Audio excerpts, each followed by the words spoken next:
What you think and what you believe is what will come true for you. Your thoughts create your life. It's that simple. And when we can get that, we can make enormous changes.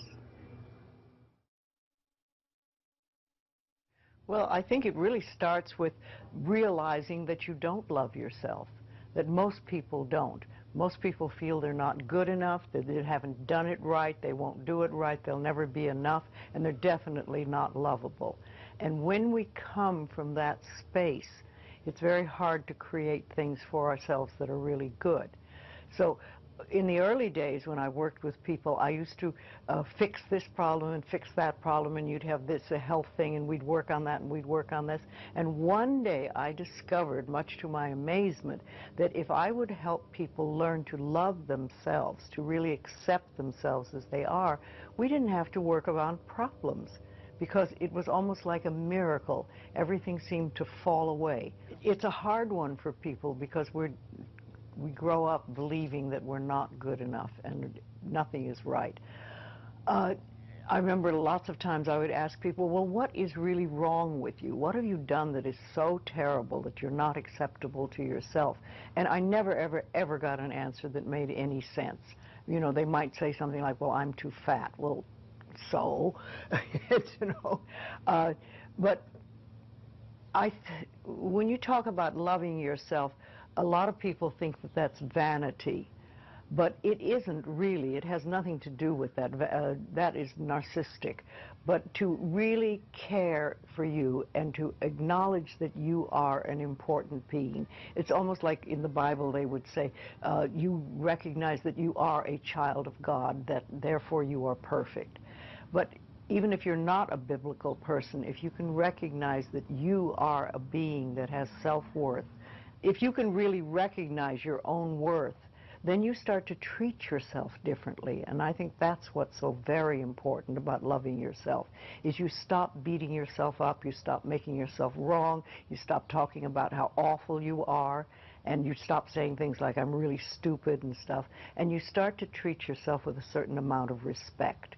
And this makes an enormous difference, because what you give out in life is what comes back to you. So if you're giving out a feeling of, I'm okay, I'm good enough as I am, and I am acceptable, and I love life, and I love me, and you start having gratitude for yourself and for life, then life treats you differently, because you are having a different vibration that you're giving out and getting back. And that's when things really start to flow. Now, a lot of people don't realize it, but you have to practice. You just have to start it. And that's why I try to get people to do a lot of mirror work. If you look in the mirror, just simple things like looking in the mirror in your own eyes and say, I love you. I really, really love you. And it helps if you use your name, Louise, I love you. I really love you. It gets to that little child inside that has been rejected for so long. And it breaks open sort of a dam or a door or whatever you want to call it. And it's like little miracles start to happen. Lots of little good things happen. And the universe loves grateful people. The more grateful you are, the more you get to be grateful about. It's that simple. Life is really very simple. We make it enormously complicated, but it doesn't have to be. Everybody's on a journey from the time we're born till the time we leave. But when we go on a spiritual journey, it seems to be more conscious, and we begin to make conscious choices about life instead of just going on and getting up in the morning and doing our stuff and then going to bed. We begin to make conscious choices of our thoughts and our actions and even the foods we eat and things like that. And it's putting your foot on the pathway one step at a time. And some of us do very devious journeys, and we take lots of little side tracks, and we don't get very far, really. And some of us just are very conscientious about it and go one step after another and go closer to our pathway, which is really, to me, I think enlightenment is letting go of all the things we believe that are not benefiting us in life. or the barriers to our life, to the good things in life, and to release them one by one and to think, I don't have to believe that anymore.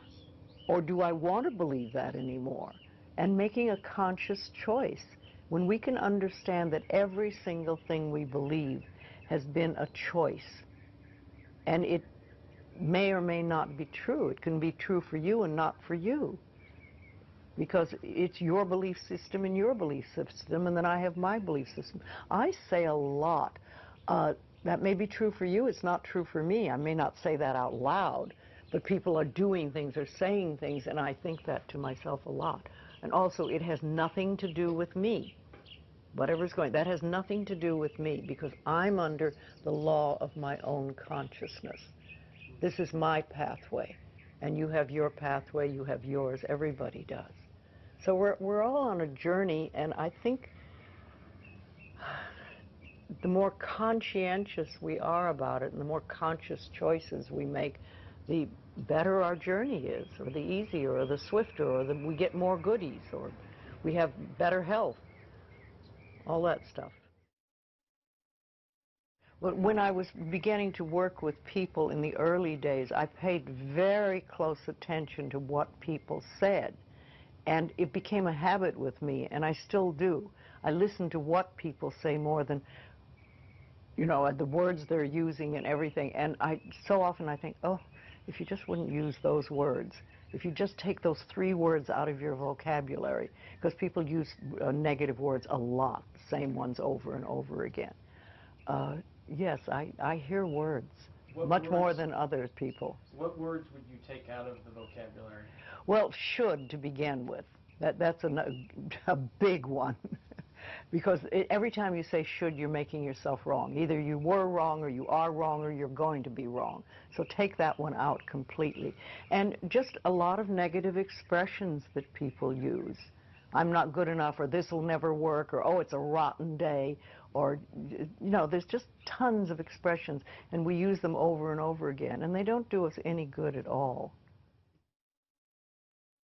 Everybody's journey is individual, because we start from different places, so we can't all be having the same journey.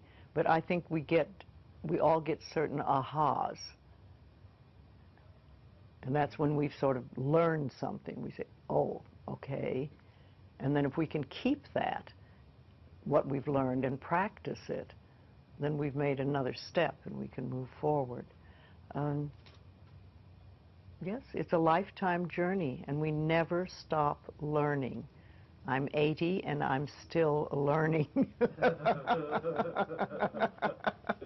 Though the lessons are easier now than they used to be. I like to think of it when we start, we have all these boulders in front of us on our pathway, and we start to get the boulders out of the way, and you finally get to the point where it's gravel.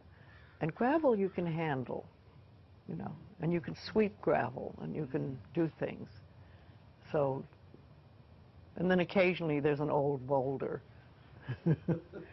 Rolls back into your path. You think, oh, I thought I had that one, but not completely.